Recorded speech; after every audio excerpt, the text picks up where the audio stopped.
Salut à toi. Comment faire pour gérer un traumatisme sur le long terme en commençant tout à afin d'améliorer sa santé mentale? Allons-y. Avant tout, je me présente. Mon nom est Mathis. Je te donne des conseils structurés, réfléchis pour te permettre d'avoir une bonne santé mentale et donc d'être heureux. On y va. Du coup, qu'est-ce qu'un traumatisme? Un traumatisme, c'est sans doute quelque chose que tu as vu, qui s'est produit, que tu as subi, que tu as entendu. Bref, une action passée qui modifie ta vie, d'accord? Qui te donne un comportement bizarre avec plein de symptômes et qui impacte négativement ta vie, ta santé mentale, etc. Quels sont les symptômes d'un traumatisme? Il y en a énormément, mais je vais te citer ceux que je connais d'après mes recherches. Insécurité, manque de confiance en soi, isolement, cauchemar, comportement social, assez anormal, un peu bizarre, peur, d'accord? Plein de choses qui englobent un traumatisme. Mais en réalité, d'après mes recherches, j'ai vu que ceux qui ont réellement un traumatisme le savent. Ils essaient plutôt de l'enfouir en eux-mêmes et tu vas voir comment ce comportement est dangereux. Quel est le rapport entre santé mentale et traumatisme? C'est simple. Tu as un traumatisme, ça peut mal se passer dans ta tête. Un exemple. Une femme qui a vu un monsieur se faire heurter par un bus. Ça l'a traumatisée à tout jamais. Pendant 3 mois, elle pense toujours à ça. 4 mois, 5 mois, 6 mois. Un jour, elle vend une bouteille d'alcool. Elle boit pour échapper à la douleur, ok? Sur le court terme, qu'est-ce qui va se passer? Elle va devenir alcoolique, dépressive, mauvaise santé mentale. Tout ça pourquoi? Parce qu'elle a vu une personne se faire heurter par un bus. Sache que du moment que tu as vécu un traumatisme, mais que tu ne prends pas la peine de le régler, ça va forcément obstruer dans ta vie, dans ta santé mentale, dans ta vie sociale, dans tous les aspects de ta vie. Parce que c'est le but d'un traumatisme. C'est pour ça que je vais te donner 3 outils concrets à mettre en place pour gérer un traumatisme, sincèrement, à long terme, d'accord? Et puis à la fin, tu auras des actions à éviter afin de gérer un traumatisme et une peur. Allons-y. Écoute-moi bien. On va commencer avec le premier outil qui est le suivant. Parler. Beaucoup de personnes pensent que la vie c'est ça. Elles doivent rester là dans leur vie avec leur traumatisme et ne dire rien à personne. Tu dois parler à un ami, à un membre de ta famille, à des personnes qui sont en capacité de t'écouter, d'être empathique envers toi et d'enlever cette honte que tu as, cette haine envers toi, ok? Pourquoi? Quand tu parles, tu peux mettre des mots sur ce que tu ressens, d'accord? Quand tu parles, tu peux être raisonné par une autre personne. Quand tu parles, tu peux te rendre compte de la portée de tes mots. Parce que quand c'est dans ta pensée, tu ne peux pas te rendre compte à quel point c'est grave ce que tu dis, à quel point c'est grave ce qui s'est passé. Donc parler, c'est vrai que ça fait mal, tu vas pleurer, mais sache bien que c'est un mécanisme de défense que ton cerveau a mis en place pour te permettre de te soulager. Donc, pleure s'il le faut, parle à une bonne personne. Comment faire? Plusieurs étapes. Tu parles à la personne, tu lui dis, je dois te dire quelque chose d'important qui m'affecte énormément, je pense que j'ai subi un traumatisme. Bref, quelque chose ne va pas avec moi.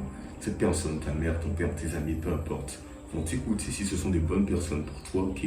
Elles vont te dire, ok, calme-toi, détends-toi, ne sois pas honteux, ok?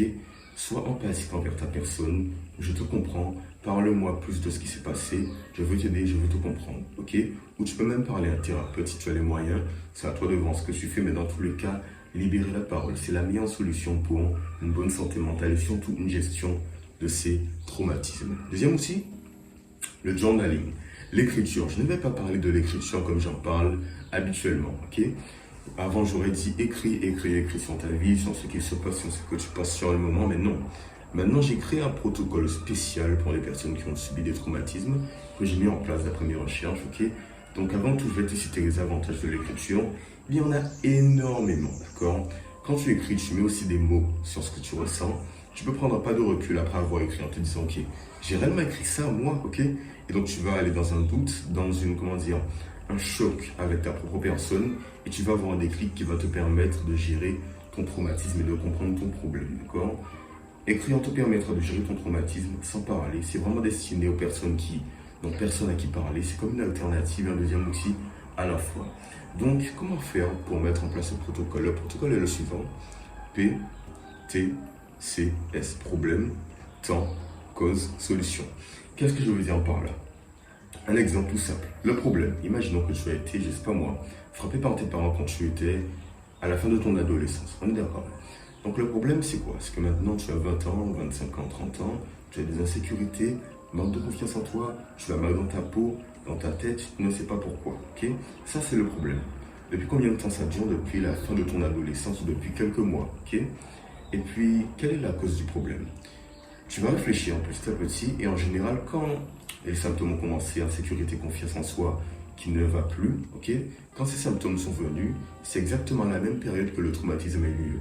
Donc tu n'as qu'à remonter dans le temps et comprendre à quel moment ça a commencé et pourquoi ça a commencé, et tu vas trouver la cause. Et la cause dans ce cas précis, c'est que tes parents te battaient, et tu vas te dire, ok, mes parents me battaient, c'est vrai, mais ils avaient peut-être leur raison. Mais dans tous les cas, tu dois trouver la cause, toujours trouver la cause, parler à tes parents, etc. Et c'est là qu'on passe à la solution, c'est-à-dire en parler à tes parents, comprendre que la personne qui a subi ces violences, ok, familiales, a grandi. Maintenant, tu as grandi, tu peux parler avec tes parents, tu peux demander des explications, tu peux te comprendre et tu peux expliquer à la personne qui est encore enfouie en toi que maintenant tu es en sécurité, tu n'as plus d'insécurité, ça va mieux pour toi et donc tu dois prendre un pas de recul. Bref, c'est un raisonnement assez rapide pour que tu comprennes bien la source de ce que je veux dire, de ma pensée, ok?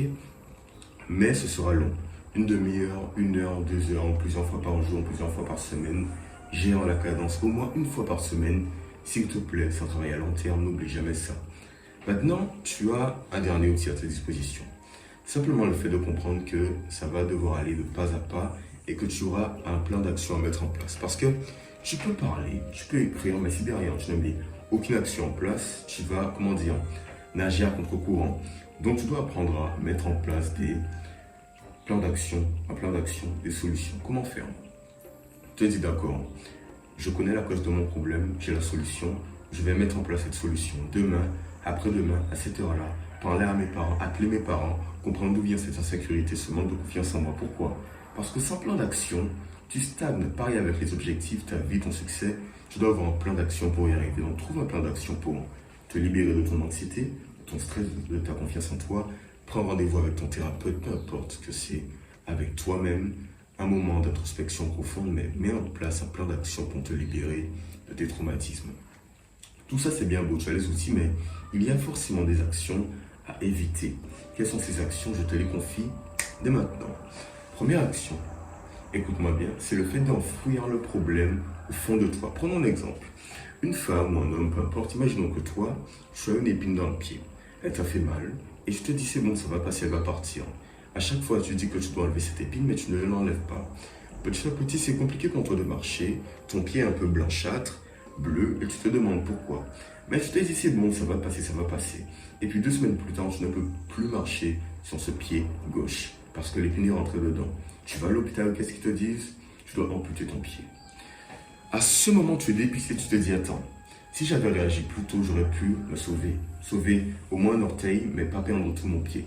Voilà ce qui s'est passé, tu as perdu ton pied. Les traumatismes, c'est la même chose. Quand tu enfouis ton problème en toi, comprends bien que ce sera compliqué par la suite de te libérer. Donc, rejette le problème petit à petit. Le but, c'est pas forcément d'éveiller tes traumatismes. Parle-en petit à petit avec des étapes. Ne donne pas forcément beaucoup de détails. Le plus important, c'est de comprendre qu'est-ce qui a mené à ces insécurités, à ce que tu as dans ta vie, à tes symptômes. Ok? Donc, règle le problème et n'enfouis jamais ce problème au fond de toi. Ne prends jamais cette initiative. Deuxième chose à éviter, simplement le fait de tout miser sur les médicaments.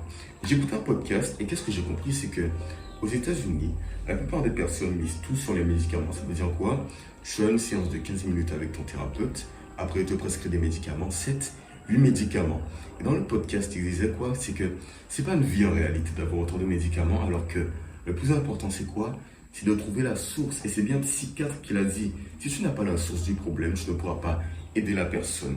Les médicaments te soulagent à court terme, ce n'est pas le but. Le but, c'est que tu sois soulagé à long terme. Comment faire? En mettant en place des actions, un protocole, des outils pour te permettre de gérer la source du problème. Okay?